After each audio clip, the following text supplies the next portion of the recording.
विद्यार्थी लोग, आज हम लोग फिर एक नए वीडियो के साथ आए हैं, बहुत ही रोचक, बहुत ही इंपॉर्टेंट, जिसका नाम है इंसुलिन को किस तरह से लैब में तैयार किया गया।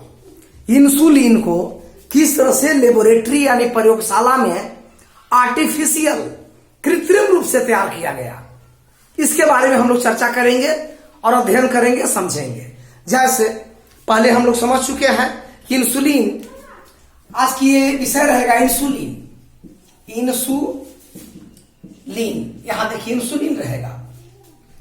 इंसुलिन को हिंदी में भी इंसुलिन ही कहते हैं, इंसुलिन ही कहा जाता है। इंसुलिन अग्न्याशय के बीटा कोशिकाओं से निकलता है। अग्न्याशय में कई तरह की कोशिका होती है, जिसका एक नाम है बीटा। लैंगरहैंस के द्वीप में यह स्थित होता है। अग्न्याशय के लैंगरहैंस के द्वीप में बीटा सेल, उसी सेल से इंसुलिन निकलते हैं। यह इंसुलिन हमारे बॉडी में शुगर यानी इससे होने वाले शर्करा जिसको कहते हैं, पचाकर और उसे बदल देते हैं सुक्रोज में, ग्लूकोज में, और उसी से ऑक्सीजन जब सांस लेते हैं तो ऑक्सीजन के साथ ग्लूकोज की अभिक्रिया के साथ ऊष्मा और ऊर्जा का उत्पादन होता है। यह इंसुलिन अगर एक बीटा सेल काम करना बंद कर देता है, बीटा सेल, उसका नाम है, हम लिख सकते हैं बीटा सेल, अग्न्याशय के लैंगरहैंस की एरिया में होता है, और यह काम करना बंद कर दे तो मधुमेह रोग हो जाता है, जिसे हम डायबिटीज या चीनिया रोग या चीनी रोग के नाम से भी जानते हैं। तो इस रोग में क्या होता है कि जैसे शुगर जो है पूरे बॉडी में घूमने लगता है, लीवर को, ब्लड को, किडनी को, सबको डैमेज करता है, बीपी को उथल पुथल कर देता है, कंठ सूखने लगता है, जल्दी जल्दी पेशाब का अनुभव होने लगता है, आदमी तंग हो जाता है, रात में सो नहीं पाएगा। इसके बारे में पिछले वीडियो में भी देख चुके हैं। हम लोग ये समझेंगे कि ये इंसुलिन को आर्टिफिशियल कृत्रिम रूप से कैसे बनाया गया। जैसे इंसुलिन अग्न्याशय के बीटा सेल से निकलती है। इंसुलिन जो है, यह इंसुलिन खास करके प्रोटीन से बना हुआ होता है। इंसुलिन का निर्माण एक प्रकार का प्रोटीन से होता है, प्रोटीन, और यह दो प्रकार के पॉलीपेप्टाइड श्रृंखला होती है इसमें। पॉलीपेप्टाइड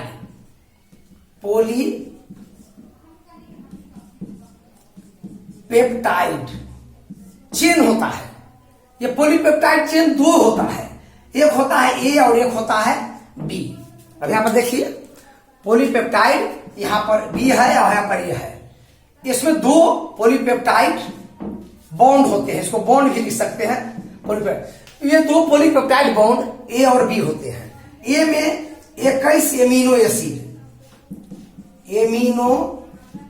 एसिड और इसमें होता है 30 एमिनो एसिड। ये एमिनो एसिड लिखे, यहां पर स्पेलिंग दे दिया गया है एमिनो एसिड, या पूरा ही लिख देते हैं एमिनो एसिड होते हैं 30, ए में 21 और बी में 30।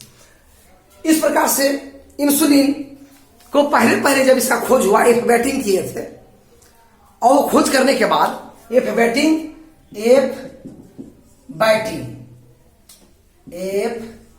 बैटिंग नाम के वैज्ञानिक किए थे इंसुलिन की खोज। और खोज करने के बाद क्या हुआ कि ये प्राप्त किए सुअर से, सुअर, गाय, भैंस जैसे जानवर से, इनको मार करके इनके अग्न्याशय के बीटा सेल जो लैंगरहैंस के द्वीप में होता है, उसी में से इंसुलिन का संश्लेषण किया, इंसुलिन को निकाल लिए और निकाल करके मानव के जो जिसमें डायबिटीज रोग है उसको प्रदत्त किया, यानी दिया, उसमें इंजेक्शन के माध्यम से दे दिए। देने के बाद क्या हुआ कि एलर्जी उत्पन्न हुआ, एलर्जी बन जाता था। ठीक तो करता था कुछ, लेकिन एलर्जी बन जाता था। एलर्जी के कारण अन्य रोग की उत्पत्ति हो जाती थी, आदमी परेशान हो जाता था। जानवर को मारे भी, इंसुलिन भी निकाले, और मानव को पूर्ण रूप से ठीक भी नहीं हुआ। एक तरफ से जंतु चला गया, दूसरी तरफ से मानव को अच्छी तरह से उपचार भी नहीं हो सका, एलर्जी बना देता था। तब वैज्ञानिकों ने क्या किया, 1970 के दशक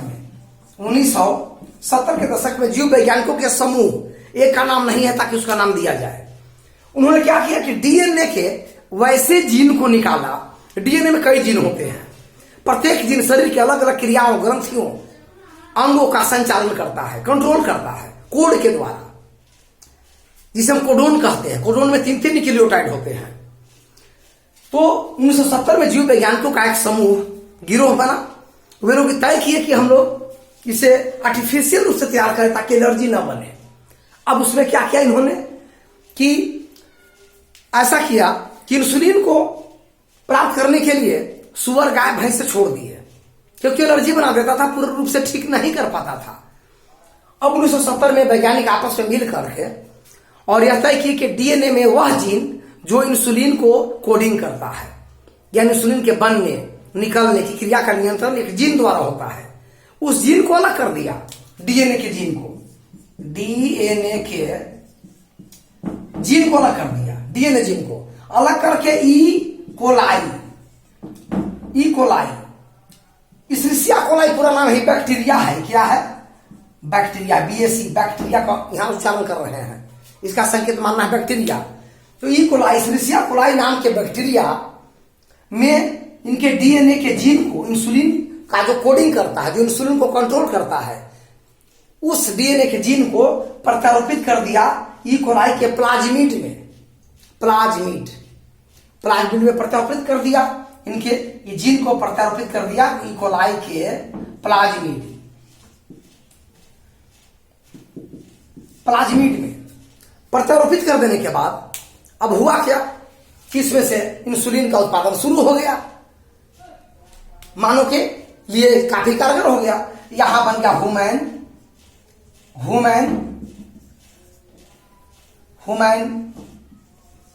इंसुलिन का उत्पादन शुरू हो गया और इस तरह से इंसुलिन बाजारों में डब्बे में पैक करके बिकने लगे।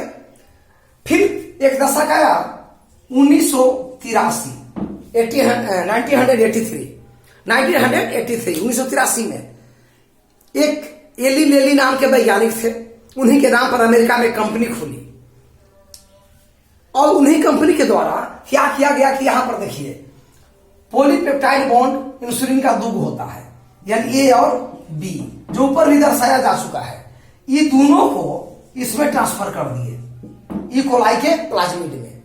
तो इंसुलिन का उत्पादन, कृत्रिम इंसुलिन दुगना हो गया और आज हम लोग के बाजार में हिम्यूलिन के नाम से यह इंसुलिन मिलता है और एलर्जी भी नहीं बनाता है और आराम से इसको दिया जा सकता है। यही दवा हो गया मधुमेह या डायबिटीज का।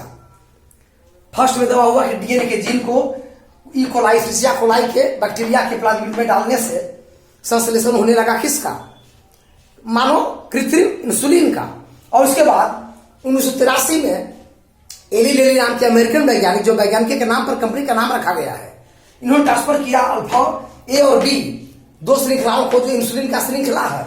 इस ए में बताया किया कि 21 एमिनो एसिड और बी में 30, इनको डायरेक्ट ट्रांसफर कर दिया ई कोलाई के प्लाज्मिड में। प्लाज्मिड मतलब उसके सेल के अंदर उनके गुणसूत्रों के प्लाज्मिड में डाल दिया।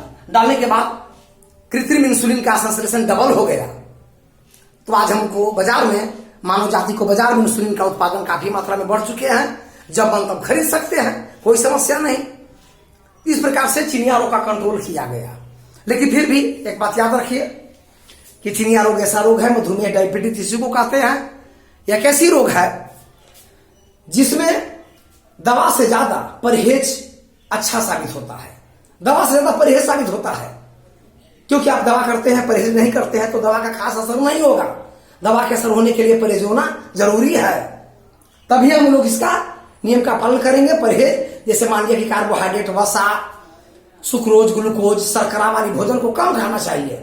साग सब्जी, हरा सब्जी, जल, ये सब काफी मात्रा में, आप जितना मात्रा में चाहिए तो ले सकते हैं।